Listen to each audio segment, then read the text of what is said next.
and dark shadows and a faded sky. So without wasting time, let's just jump in and bump the color first. Then we'll go for the minor adjustments. For that purpose, you just come to this temperature option and select the mix button right here.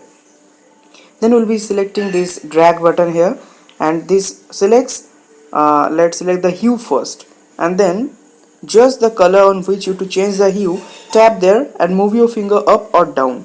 So I'll just use my double finger to zoom in, select this red color and just pull it down. You see how it turns red. Okay, so I'll just zoom it out and let us see it from far. So here it turns yellowish and there it goes as pink. Now pink will look fine, I guess. Let us just play with all the colors first and then we'll decide finally. So now turn to, I'll select the green and pull them down. It gives a fall color, but that is not looking crispy, so I'll just rather bump the green up, and then with the yellows I'll put down the yellows. Okay, now let us go to the saturation tab and increase the saturation of every color. Here I'll increase the saturation of red, I'll increase the saturation of greens, yellows, and now the most important thing, let us first see the image ones. So we'll click the done button and this is the image from here to here. Now the magic goes. We'll again select the mix button, the drag icon, select the saturation, tap on the sky and pull it up, increase the saturation. Still it doesn't make any much of a change. For that we'll go to the hues here and increase the hues, decrease the hues to make it bluish. Then we'll go for saturation increase and you see it's already done. We'll just pull down the luminance a bit to give it a bluish color and done. So here we have already set our basic colors.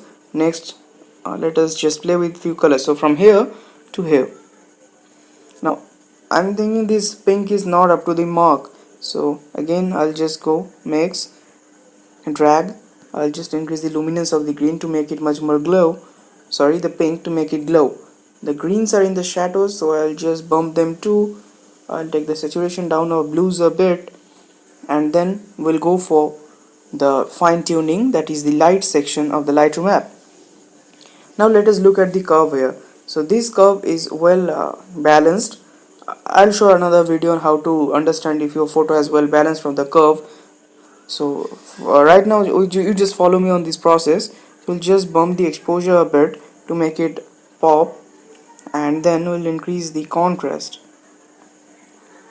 Now here skies are too much, so we'll just pull down the highlights to make it even more cinematic.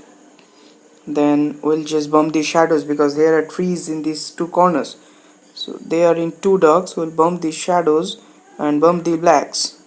Now you see the trees are looking a bit more gentle than before, and then we'll take the whites of the screen. Now here you see, as we did this, it is looking correct, but the saturation of the image, the overall saturation is too high. So for that we'll again come to this tab and decrease the saturation and vibrance by a bit. Okay, saturation a bit desaturated, so from here to basically here in no time. Now if you want to make it a dramatic one or with some old tones and like Instagram filters, for that you just go up to the light section, select the curve on the right hand side top, and this is the curve.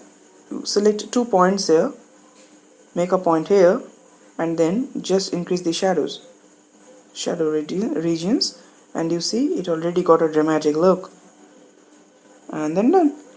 It's so simple. Now it has got some dark color, so for that we'll be boosting the exposure a bit. We'll increase the highlights because already a lot of contrast has been degraded. We'll increase the whites, we'll increase the shadows, some a bit of blacks, and we'll just see it. Now basically from here to here you did it in 5 minutes.